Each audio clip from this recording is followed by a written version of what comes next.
Welcome to the Comfortable in Chaos Podcast.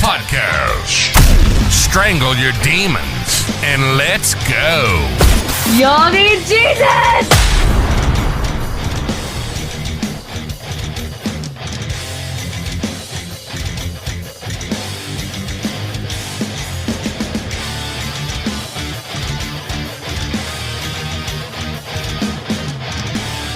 Give it away, give it away, give it away now. Give it away, give it away, give it away now. Give it away, give it away now. Welcome to the Comfortable in Chaos Podcast. I am your host, Eric Hellberg, and we're kicking off the week. It's Monday now, man, at least Monday's episode. And this is really a continuation of self-serving people. Now, we went around the world in 60 seconds or so, then we got into the heart of the matter, as Don Henley sang. And my God, we addressed the overwhelming nature, the abundance of information, and the concept of, I guess, what everyone is these days. A narcissist, right? So, yeah, in beginning, let's simply go backwards by saying it is an overused term, and this is a continuation of self-serving people, and we went through several examples of self-serving people in the state of the world as a result of their smugness and or self-concern. Then we took our knives out, started whittling this stick down, and made a more pinpoint, I would say a more pinpoint viewpoint of what it is like should you start to encounter one of these types of people in your life. So the big N word, and no, not the racial slur that should not be used, but oftentimes the narcissistic word should not be either. Let's take a look, according to Dr. Orion Terrebonne, at the DSM number 5. That is the 5th edition of the Diagnostic Statistical Manual, whereby people in the study of psychology and psychiatry, although it is administered by the American Psychiatric Association, i.e. doctors who can dispense medication for said disorders. Did you know now behaviorally that there are 300 known diagnoses that these people can attach a label to you with? Now, in order to confer this, you have to usually meet for each one of these episodic events and or purported ailments, 5 of the 8 symptoms that are presented. So let's say you just had your home or your car foreclosed upon. Let's say you have a child with an illness and you are haggard. Maybe you're not at your best. And for that month, you go in because you can't talk to someone, you need a little bit of help. And they're like, well, hey, Joe, have you felt this, or that? Oh, yeah. Okay. Well, you've got 5 of these 8. You know what? For our insured, meaning for insurance criteria, meaning like in the hospitals, the DRGs, the diagnoses related groups whereby insurance company and or hospitals and or physicians, ancillary specialists to the doctors receive funding. These must be coded. They must be codified. They must be set in stone, although we're talking about very abstract things. But since Joe had some symptoms this month, he is now one of these ailments. The trouble with it, though, is that none of these can be objectively assessed. You're going to say, well, how in the hell can that be, Eric? These guys are professionals. Well, that's true. They do have some type of licensure that denotes that. But I can tell you they probably have their own self-care and or clinical expert who they also associate with. And rightly so. They sit and listen to problems all day long. And oftentimes, their interest in the field is born out of their own, you like this word I use, depravity in the past, whether it was imposed upon them or they already had it existing inside of them. We cannot objectively assess these 300 maladies. They are typically quantified by your own self-reporting. And or, let's take the example of, oh my goodness, some couples counseling. Someone in a relationship says it's all this person's fault. We know that that is impossibly true, especially over a duration of a relationship, because in order to move about the dance floor, both parties have to move. But we'll say, this guy's at fault, this girl's at fault. So they look at the self-reported symptoms from the aggrieved and thus render the pronouncement. Can you imagine if you went into, let's move into a little bit more hard empirical science, i.e. the other side of the medical profession. Every so often you feel like after exercise or something, your heart kind of flutters and or skips, you get short of breath. Maybe you go into the doctor and say, hey, I believe I have a brain aneurysm. Okay, we've addressed the heart murmur. We have addressed the brain aneurysm. Maybe just have a scratchy throat. Oh boy, it really hurts back there. I looked in the mirror. I'm inflamed at the back of my throat. I think I have strep throat. Now I will tell you the difference here though. In the case of that strep throat, you can take a culture and you can find the bacteria that caused it. You can do the diagnostic testing in the aforementioned reports of the heart murmur and or the aneurysm of the brain. And that can be cemented and or quantified. Moreover, same said physicians can also quantify the cessation of those disorders once interventions have occurred. They can recognize if in fact it is there, and they can recognize if in fact it has left. Let's move back over to the psychological psychiatric house. Self-reported systems. How in the world can they actually quantify that as true? You've presented subjective information to a subjective soul who then makes a determination based upon, yes, some experience, but also opinion. Okay, very good. How do they tell you if those symptoms have been alleviated and or have left? How in the world can they quantify that? If they are able to give you a diagnosis and or a pronouncement whereby it can be coded and they get paid, how in the world do they then go and say this is no longer present? It's very abstract, is it not? Is it in fact scientific? Is it a gut feeling? Is it once again the experience and or their own opinion?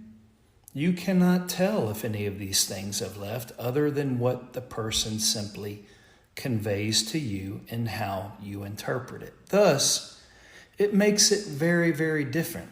And in my humble opinion, I'm going to go ahead and say that I agree with another psychologist in conjunction with Orion Terabin. And this one's Dominique Herbst, a Christian psychologist who used to walk the walk and talk the talk until he realized most of this crap is derived from Freud and his minions, and they were some of the darkest souls, purveyor of evil on the planet in their thought processes. And he came to the conclusion that the field of psychology and or psychiatry, other than some manic episodes and the dispensing of medication that can immediately curtail that for that individual's safety and or possibly those around them is really just man's way of interpreting and or explaining something that he does not believe in the first place. And that is faith, and that is God.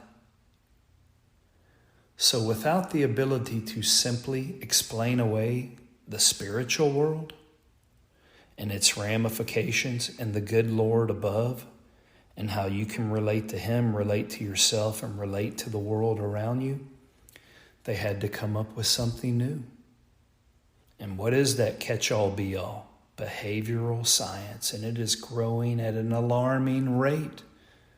Thus, 300 known ailments by which they can be funded for it. Isn't that something, guys? It really is. So I think that term narcissism is greatly exaggerated, although we are in a more self-serving culture.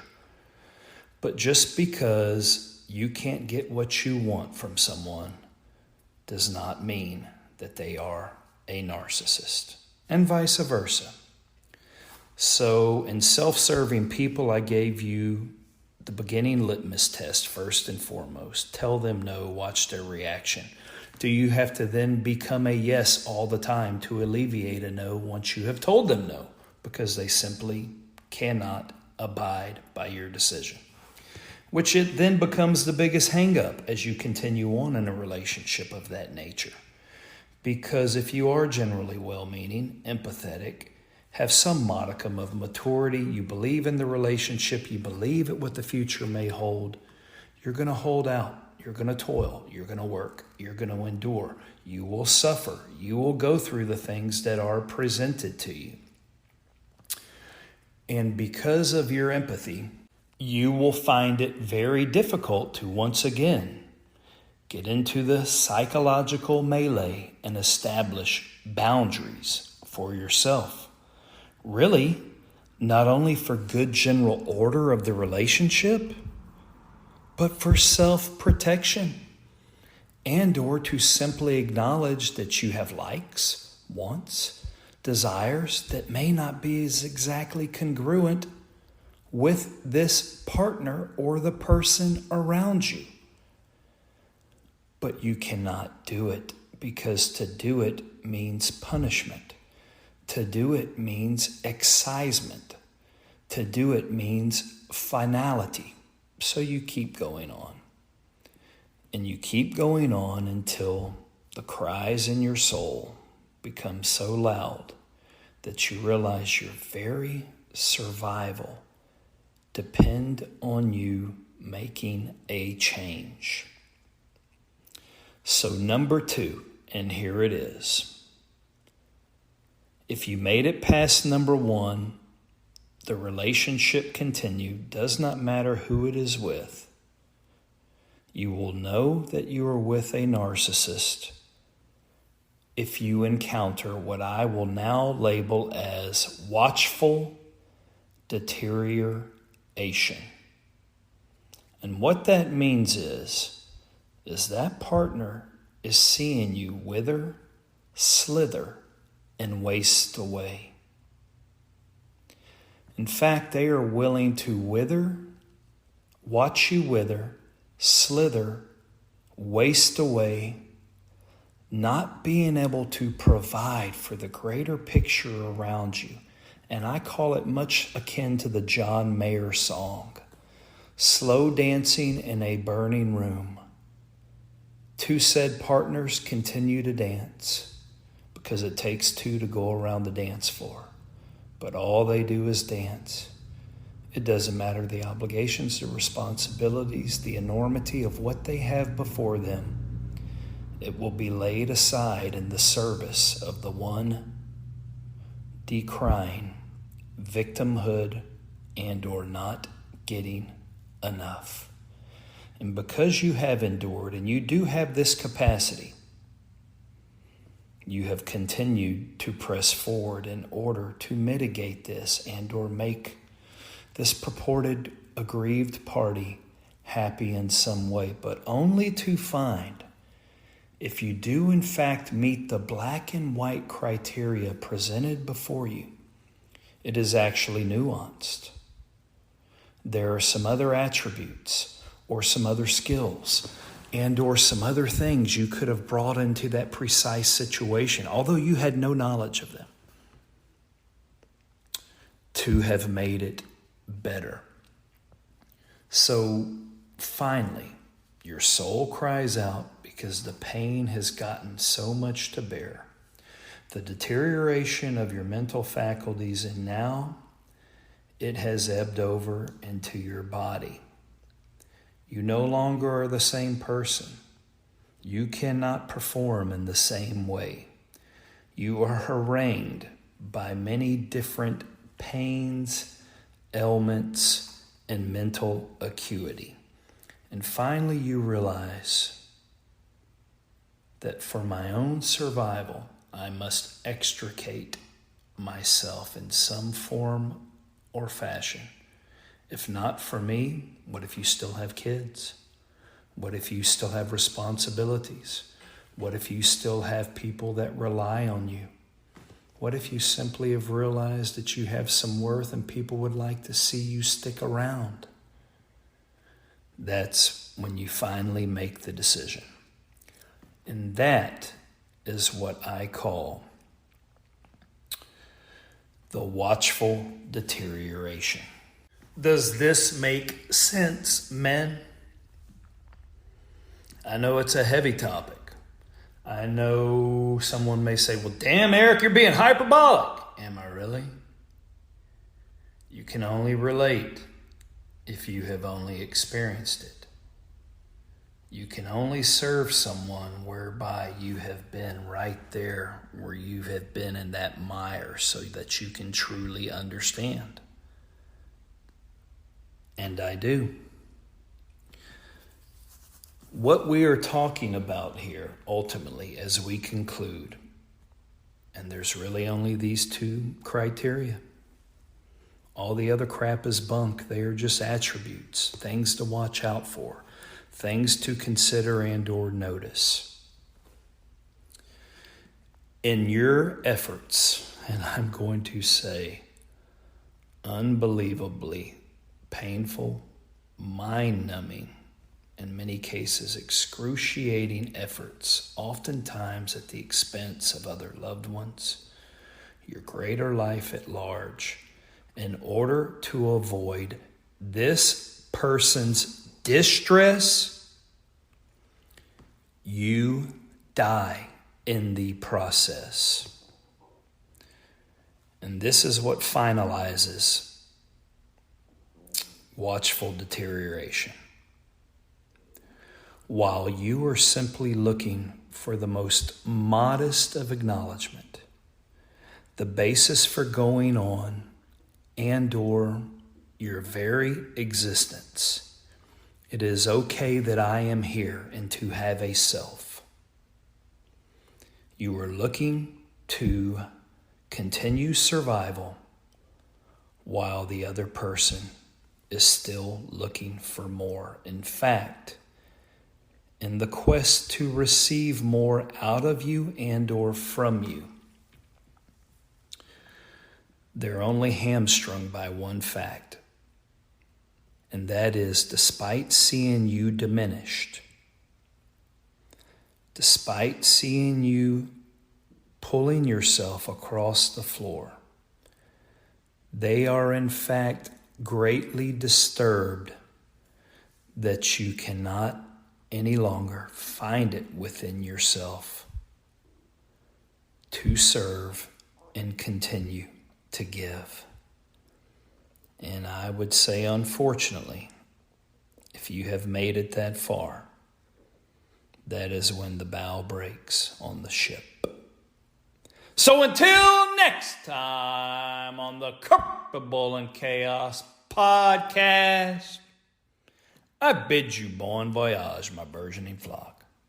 Until next time, like and subscribe to the Comfortable in Chaos podcast.